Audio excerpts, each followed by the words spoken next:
নমস্কার বন্ধুরা, WB good নিউজের সকলকে জানাই স্বাগতম।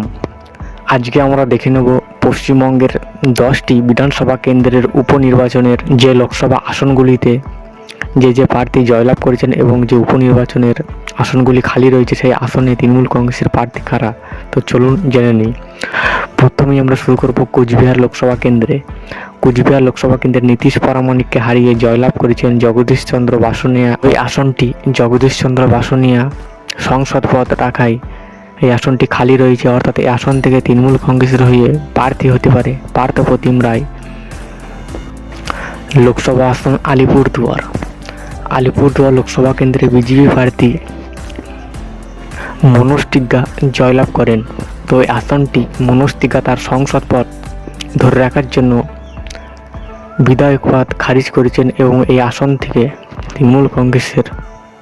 তৃণমূল কংগ্রেস প্রার্থী করতে পারে বিজেপির পূর্ব সাংসদ জন মাল্লাকে তৃণমূল কংগ্রেস প্রার্থী করার সম্ভাবনা রয়েছে আলিপুরদুয়ার লোকসভা কেন্দ্রে। লোকসভা আসন রায়গঞ্জ লোকসভা কেন্দ্রে তৃণমূল কংগ্রেসের প্রার্থী করতে পারে সম্ভাব্য কৃষ্ণ কল্যাণীকে, অর্থাৎ কৃষ্ণ কল্যাণী বিজেপি থেকে তৃণমূল কংগ্রেসে যোগদান করায় আসনটি ইস্তফা দিয়ে যাওয়ার পর ফের একবার বিধায়ক পদে দাঁড়াতে পারে কৃষ্ণ কল্যাণী তৃণমূল কংগ্রেসের টিকিটে।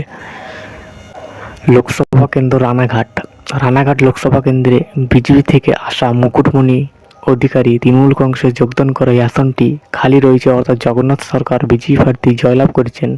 সেই ক্ষেত্রে এই আসন থেকে দুটি নাম উঠে আসছে, রূপালী বিশ্বাস এবং মুকুটমণি। অর্থাৎ পরবর্তী বিধানসভা কেন্দ্র বাগদা। তো বনগাঁ লোকসভা কেন্দ্রে বিশ্বজিৎ দাস পরাজিত হয় এবং শান্তনু ঠাকুর বিজেপি প্রার্থী জয়লাভ করে এবং বিধায়ক পদ খারিজ হয় বিশ্বজিৎ দাস এই আসন থেকে উপনির্বাচনে ফের একবার তৃণমূল কংগ্রেসের টিকিটে প্রার্থী হতে পারে। পরবর্তী বিধানসভা কেন্দ্র নৈহাটি থেকে পার্থ ভৌমিক সংসদে যাওয়ায় এই আসনটি খালি রয়েছে, অর্থাৎ এই আসন থেকে তৃণমূল কংগ্রেস প্রার্থী করতে পারে ছাত্র নেতা ত্রিশঙ্কু ভট্টাচার্যকে। পরবর্তী আসন হারোয়া বিধানসভা কেন্দ্র অর্থাৎ বসিরহাট লোকসভা কেন্দ্রে হাজী নুরুল ইসলাম তৃণমূল কংগ্রেসের সংসদ যাওয়ায় আসনটি খালি রয়েছে। হারোয়া আসনে তৃণমূল কংগ্রেসের হয়ে প্রতিদ্বন্দ্বিতা করতে পারে ইমরান আলী। পরবর্তী আসন মেদিনীপুর লোকসভা কেন্দ্রে তৃণমূল কংগ্রেস প্রার্থী জুন মালিয়া জয়লাভ করে এবং মেদিনীপুর বিধানসভা কেন্দ্রে সংসদ পদ খারিজ হওয়ায় এই আসন থেকে দাঁড়াতে পারে তৃণমূল কংগ্রেসের টিকিটে কৌশানী মুখার্জি এবং প্রদীপ সরকার, দুটো নাম উঠে আসছে।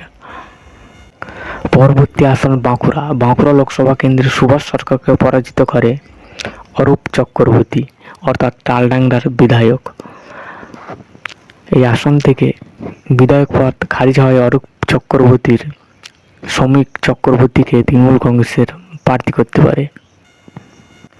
পরবর্তী আসন মানিকতলা আসন থেকে তৃণমূল কংগ্রেসের প্রতিদ্বন্দ্বিতা করতে পারে শ্রিয়া পাণ্ডে তৃণমূল কংগ্রেস প্রার্থী, অর্থাৎ সম্ভাব্য। তো আপনারা অবশ্যই কমেন্টে রায় জানাবেন।